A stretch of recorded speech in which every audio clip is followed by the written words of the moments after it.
സ്നേഹമുള്ള സത്യവിശ്വാസികളെ, സഹോദരി സഹോദരന്മാരെ, സുഹൃത്തുക്കളെ, ഉലുഹിയത്തിൻ്റെ കാര്യം തന്നെയാണ് ഇപ്പോൾ ഓർമ്മപ്പെടുത്തുവാൻ ഉദ്ദേശിക്കുന്നത്. ഏതൊരു ജനവിഭാഗത്തിനും അള്ളാഹു നിശ്ചയിച്ചിട്ടുള്ള അനുഷ്ഠാന മുറകളുണ്ട്. ഇസ്ലാമിനെ സംബന്ധിച്ചിടത്തോളം അള്ളാഹു നമുക്ക് നൽകുന്ന മൃഗസമ്പത്തിനെ അല്ലെങ്കിൽ നമുക്ക് നൽകുന്ന സാമ്പത്തികമായ ശേഷിയെ റബ്ബിനോട് ശുക്ർ കാണിക്കുവാനും നന്ദി കാണിക്കുവാനുമൊക്കെ അള്ളാഹു നമുക്ക് നൽകുന്ന അവസരമാണ് ഇതേപോലെയുള്ള സൽക്കർമ്മങ്ങൾ. അള്ളാഹു വിശുദ്ധ ഖുർആനിൽ ഫസല്ലി ലിറബ്ബിക വൻഹർ എന്ന് നബി സല്ലല്ലാഹു അലൈഹി വസല്ലമിനോട് പറഞ്ഞിട്ടുണ്ട്. നിന്റെ രക്ഷിതാവിന് വേണ്ടി മാത്രം നീ നമസ്കരിക്കുകയും ബലികർമ്മം നിർവഹിക്കുകയും ചെയ്യുക എന്നുള്ളത്.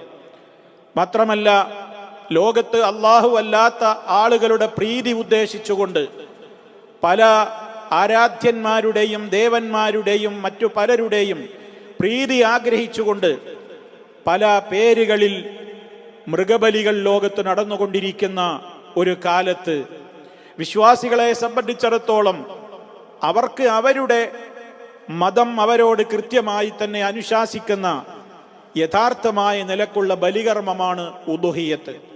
അള്ളാഹുവിൻ്റെ പ്രീതി മാത്രം മോഹിച്ചുകൊണ്ട് നാം ചെയ്യേണ്ടുന്ന മഹത്തായ ആ സൽക്കർമ്മം, അതിനെക്കുറിച്ച് ഇപ്പോഴേ നമ്മളൊരു കൃത്യമായ നിയ്യത്തിലും അതുപോലെ തന്നെ ഉദ്ദേശവുമൊക്കെ ഉണ്ടായിക്കഴിഞ്ഞാൽ കാര്യങ്ങൾ വളരെ എളുപ്പമായി മാറും. ഇപ്പോൾ പല മഹല്ലുകളിലും പല സ്ഥലങ്ങളിലും കൂട്ടായ്മകൾ ഇത് കൂട്ടമായി തന്നെ നിർവഹിക്കുവാനുള്ള സംരംഭങ്ങൾ ജനങ്ങളെ അറിയിച്ചു കഴിഞ്ഞു. ഉലൂഹിയത്തിൻ്റെതായ പരസ്യങ്ങൾ വന്നു തുടങ്ങി. ആളുകൾ മൃഗങ്ങളെ, ഉരുക്കളെ വാങ്ങുവാനുള്ള ഏർപ്പാടുകൾ നടന്നുകൊണ്ടിരിക്കുന്ന കാരണം നേരത്തെ തന്നെ കുറച്ച് സമയം കിട്ടിയാൽ വിലയൊക്കെ കുറഞ്ഞു ലഭിക്കും, ആ അവസാന സമയമാകുമ്പോൾ വില വർദ്ധിക്കും എന്നൊക്കെയുള്ള പല കാരണങ്ങളാൽ പലയിടങ്ങളിലും ആളുകൾ ഇപ്പോൾ അവ വാങ്ങിക്കൊണ്ടിരിക്കുന്നതൊക്കെ സന്ദർഭമായതുകൊണ്ടാണ് ഇപ്പോൾ ഇത് ഓർമ്മപ്പെടുത്തുന്നത്. സഹോദരങ്ങളെ, ചില റിപ്പോർട്ടുകളിൽ നമുക്ക് കാണുവാൻ സാധിക്കുന്നത് പോലെ മൻ വജദ സഅതൻ ഫലം യുലഹി ഫലാ യഖ്റുബന്ന മുസല്ലാനാ, ചില റിപ്പോർട്ടുകളിൽ നമുക്കത് കാണാൻ സാധിക്കും. ആർക്കെങ്കിലും ഉദൂഹിയത്ത് അറുക്കുവാനുള്ള ശേഷി ഉണ്ടായിട്ട് ഒരാൾ ഉദൂഹിയത്ത് അറുക്കുന്നില്ലെങ്കിൽ അവൻ നമ്മുടെ ഈദ് നമസ്കാര സ്ഥലത്തേക്ക് അടുക്കുക പോലും ചെയ്യരുത് എന്ന അർത്ഥം വരുന്ന ചില റിപ്പോർട്ടുകളുണ്ട്.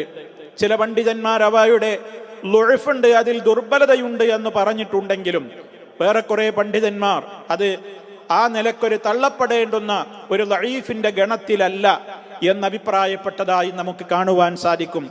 ഏതായിരുന്നാലും കഴിവുള്ള ആളുകളെ സംബന്ധിച്ചിടത്തോളം ഇത് നിർബന്ധമാണോ അല്ലേ എന്നതിൽ പണ്ഡിത ലോകത്ത് വീക്ഷണ വ്യത്യാസമുണ്ടെങ്കിലും ഏറ്റവും ശക്തിയായ അപാര പുണ്യം നമുക്ക് ലഭ്യമാകുന്ന ഒരു സൽക്കർമ്മമാണത് എന്ന കാര്യത്തിൽ ആർക്കും സംശയമില്ല. അതുകൊണ്ട് തന്നെ സഹോദരങ്ങളെ, നമുക്ക് പുണ്യം വാരിക്കൂട്ടാൻ സാധിക്കുന്ന ഏറ്റവും മഹത്തായ ഒരു കർമ്മമാണ് വർഷത്തിൽ ഒരിക്കൽ നമ്മിലേക്ക് കടന്നു വരുന്ന ഈ ഈദുൽ അദ്ഹ.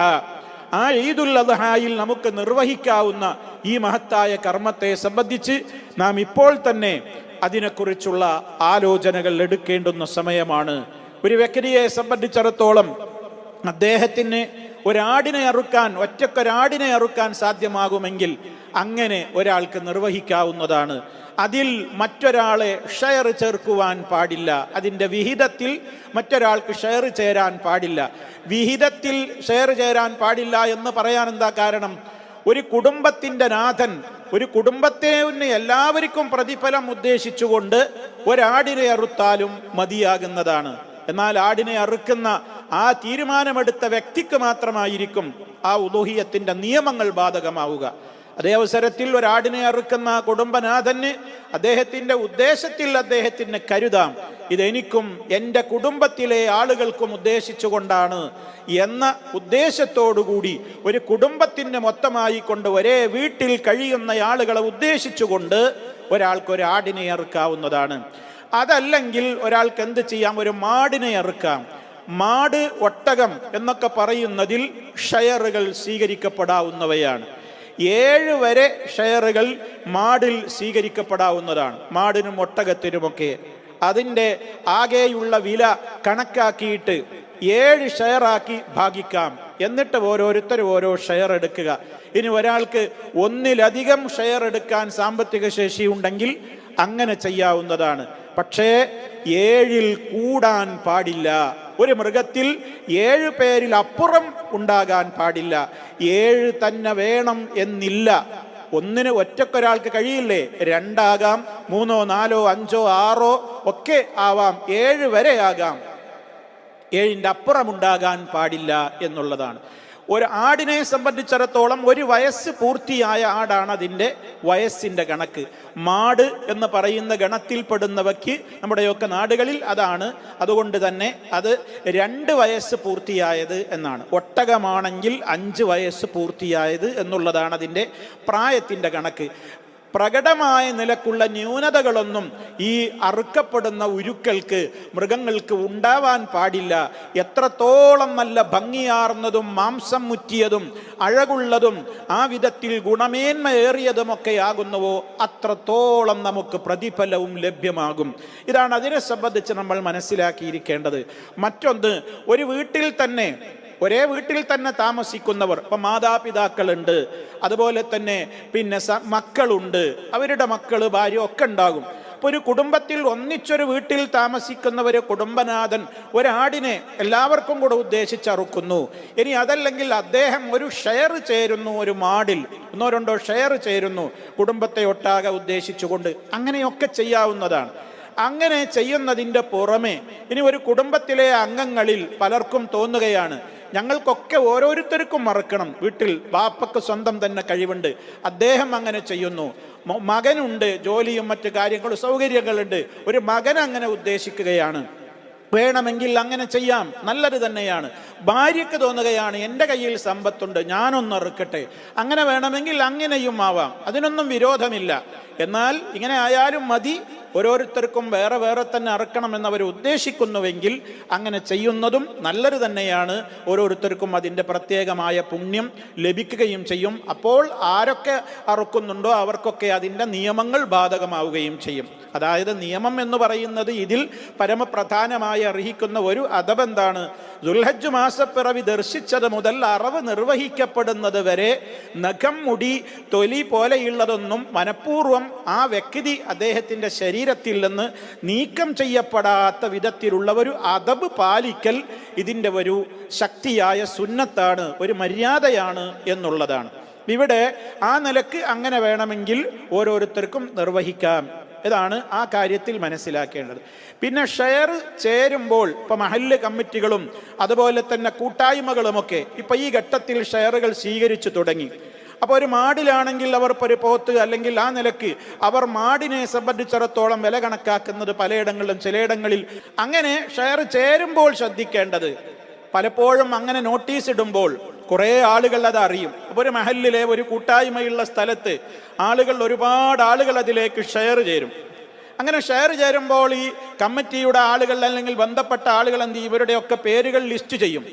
അങ്ങനെ ലിസ്റ്റ് ചെയ്ത് 10ഓ 30ഓ ഒക്കെ ആളുകളുണ്ടെങ്കിൽ അവരുടെ ടോട്ടൽ ആ സംഖ്യ അങ്ങ് കണക്ക് കൂട്ടിയിട്ട് അതിന് കിട്ടാവുന്ന നിലക്കുള്ള പോത്തുകളെ അങ്ങ് ഒന്നിച്ചാണ് വാങ്ങും. പലയിടങ്ങളിലും പോയിട്ട് കച്ചവടമാക്കി വെക്കും നേരത്തെ. അങ്ങനെ ചെയ്യുമ്പോൾ ശ്രദ്ധിക്കേണ്ട ഒരു കാര്യമുണ്ട്. അതെന്താണ്? ഓരോ 7 ആളുകളുടെയും 7 ആളുകൾക്ക് വേണ്ടി ഒരു ഉരുവിനെ നമ്മൾ നിജപ്പെടുത്തണം.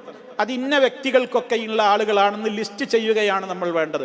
എന്നിട്ട് ആ ആളുകളുടെ പേരിൽ ഇതാ ഇന്ന മൃഗം. കാരണം അപ്പോഴേ ആ വില കണക്കാക്കിയിട്ട് 7-ൽ ഒരു വിഹിതം ആവുകയുള്ളൂ.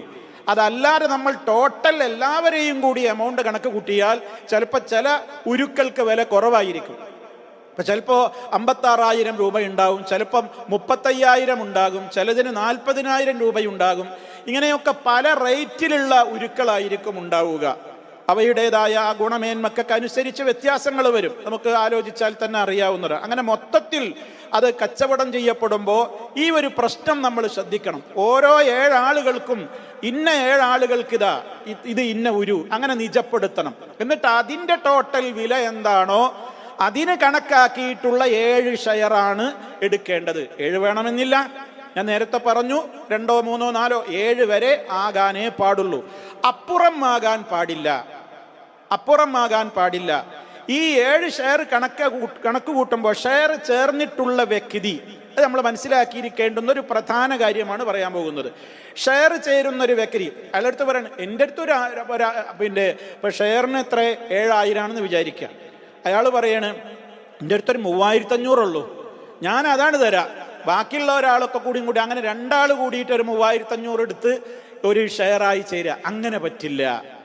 ഷെയർ ചേരുന്ന ഒരു വ്യക്തി അയാൾ നൽകുന്ന തുക മിനിമം ഈ മൃഗത്തിൻ്റെ വിലയുടെ 1/7 ഭാഗത്തിൽ കുറയാൻ പാടില്ല. ആണ് നമ്മൾ മനസ്സിലാക്കേണ്ടത്. 1/7 ഭാഗത്തിൽ അയാളുടെ ഷെയർ എന്ത് ചെയ്യരുത്, കുറയരുത്. അപ്പൊ നിശ്ചയിക്കപ്പെട്ട 1/7 എത്രയാണോ ആ 1/7 അദ്ദേഹം കൊടുത്തിരിക്കണം. അതാണ് നമ്മൾ അതിൽ ശ്രദ്ധിക്കേണ്ടത്. ഒരാൾ അതിലും അപ്പുറം കൊടുക്കുകയാണ്, പക്ഷെ വേറൊരാൾ കൊടുക്കുന്നതോ അയാൾ അതിൽ കമ്മിയാണ് കൊടുക്കുന്നതെങ്കിലോ അത് ഉണ്ടാകാൻ പാടില്ല. ഒരാളെ സംബന്ധിച്ചിടത്തോളം അയാൾക്ക് 2, 3, 4 ഒക്കെ ഷെയർ എടുക്കാം. എന്നാൽ എടുക്കുന്ന ഷെയർ 1/7 വിലയിൽ കുറയരുത്.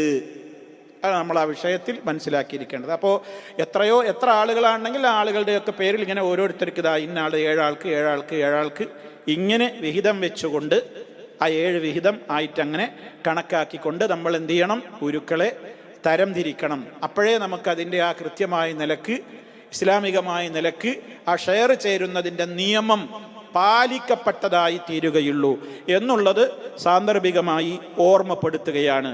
അതേപോലെ തന്നെ ചില ആളുകൾ ചോദിക്കാറുണ്ട്, ഈ കാലഘട്ടത്തിൽ ഇപ്പോൾ എന്താണ് ഇഷ്ടം പോലെ ആളുകൾക്ക് ഇറച്ചിയും അങ്ങനത്തെ മാംസത്തിനൊന്നും അങ്ങനെ ഒരു വിഷയമൊന്നുമല്ല, നമ്മൾ ഈ പൈസ കൊണ്ട് നമുക്ക് എന്തെല്ലാം ചെയ്യാനുണ്ട് എന്നൊക്കെ ആളുകൾ പറയാറുണ്ട്.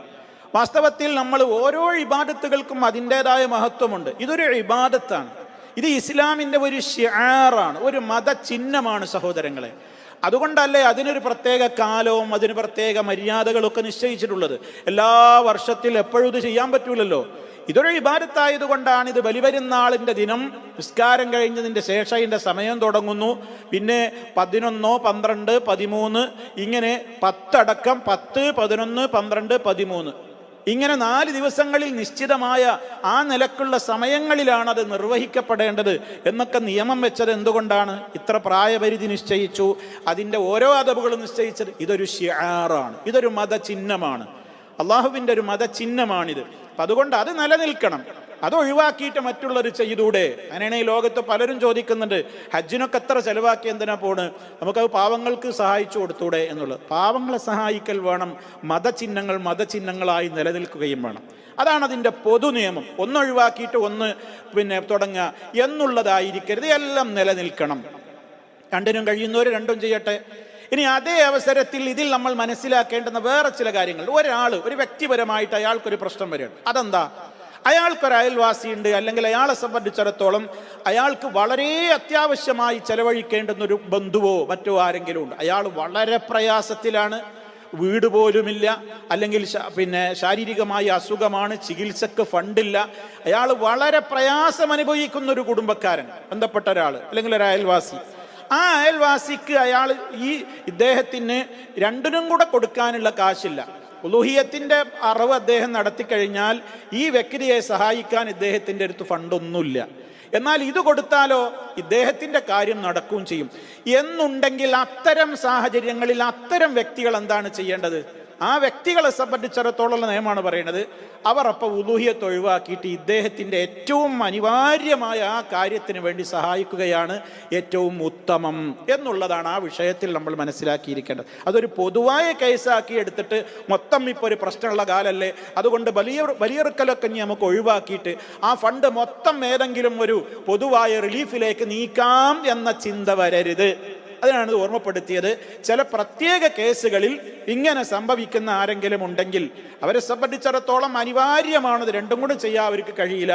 ഒന്ന് ചെയ്യൽ നിർബന്ധമായൊരു സാഹചര്യത്തിൽ അയാൾ നിൽക്കുന്നത്, ഇത് ചെയ്താൽ അതൊട്ട് നടക്കൂല എങ്കിൽ അയാൾ ആ ഉലൂഹിയത്തിൻ്റെ ഒഴിവാക്കിയിട്ട്, കാരണം അതൊരു നിർബന്ധമല്ലല്ലോ, അദ്ദേഹത്തിന് ഏറ്റവും നിർബന്ധമായത് ഇതാണല്ലോ, എന്ന നിലക്ക് അതിന് മുൻഗണന കൊടുക്കുകയാണ് വേണ്ടത്. അതാണ് അഫ്ളൽ എന്നൊക്കെ ആ വിഷയത്തിൽ പണ്ഡിതന്മാർ പറഞ്ഞതായി നമുക്ക് കാണുവാൻ സാധിക്കും.